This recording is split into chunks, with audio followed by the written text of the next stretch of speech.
allergy. Way na pag masakit. Salamat, ITC.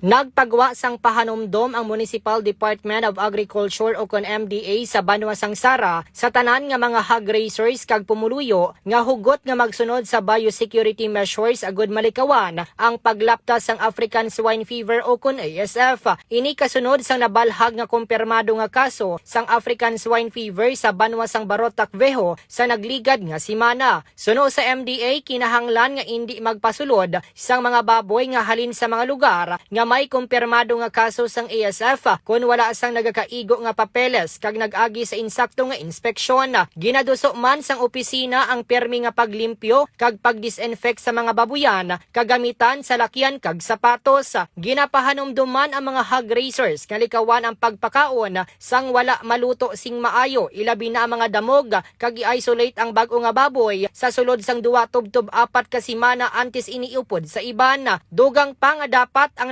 nagasagod sang baboy indi magpasulod sa mga indi otorisado nga tawo sa sulod sang babuyan kag adlaw-adlaw nga obserbahan ang kahimtangan sang ila mga sapat.